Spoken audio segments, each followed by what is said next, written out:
বিসমিল্লাহির রহমানির রহিম। আসসালামু আলাইকুম প্রিয় বন্ধুরা, সবাইকে জানাচ্ছি রমজানের শুভেচ্ছা এবং অভিনন্দন। কেন এই বক্তব্য? প্রতিভাবান এবং পরিশ্রমী মানুষ যদি কথা বলার দক্ষতা না থাকায় হীনমন্যতায় ভোগে, তখন সেটা তাদের উন্নতির পথে বাধা হয়ে দাঁড়ায়। তখন আমার প্রচণ্ড খারাপ লাগে। তার কারণ লাখ লাখ ব্যক্তি তাদের এই গুণের অভাবের কারণে শ্রেষ্ঠ হতাশা আর জীর্ণতা থেকে নিজেদের ভবিষ্যৎ অন্ধকারে ঠেলে দিচ্ছে।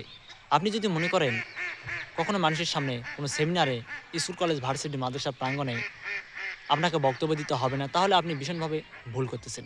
আপনি যদি মনে করেন ২১শে ফেব্রুয়ারি ৭ই মাসের ভাষণ এবং সাংস্কৃতিক অনুষ্ঠান, বিদায় অনুষ্ঠানে আপনাকে বক্তব্য দিতে হবে না, তাহলে আপনি ভীষণভাবে ভুল করতেছেন।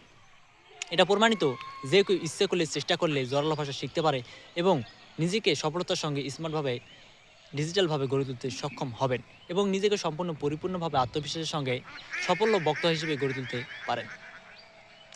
আমি এটুকু নিশ্চিত হয়ে বলতে পারি, আপনারা সকলে যদি আমার কথাগুলো মনোযোগ দিয়ে শোনেন শুরু থেকে শেষ পর্যন্ত, তাহলে আপনার ভয়, সংকোচ, মানসিক চাপ আপনি অবশ্যই দূর করতে পারবেন। এটা বললে ভুল হবে, আপনি প্রথম থেকে রাজনীতিবিদদের মতো কথা বলতে শুরু করে দেবেন। আমার কথাগুলো বলার একটি উদ্দেশ্য, মূল উদ্দেশ্য হচ্ছে সাধারণ সহজ টেকনিক দিয়ে প্রত্যেক মানুষের ভিতরে এমন গুণের সৃষ্টি করা, যে কোনো মানুষ যে কোনো জায়গায়, যে কোনো সময়, যে কোনো পরিস্থিতিতে আত্মবিশ্বাসের সঙ্গে নিজের বক্তব্য সবার সামনে তুলে ধরেন এবং সফল হবেন। আমার শ্রোতারা কখনোই যেন মাইক স্পিকার ভয়ে কখনোই যেন হতাশ না হয়। প্রিয় বন্ধুরা, আজ এই পর্যন্তই। আবারও দেখা হবে নতুন কোনো ভিডিও। এই আশা প্রত্যাশা রেখেই আপনাদের সকলের সুস্বাস্থ্য দীর্ঘায়ু মঙ্গল কামনা করে এখান থেকে ভিডিওটি শেষ করলাম। সকলকে ধন্যবাদ।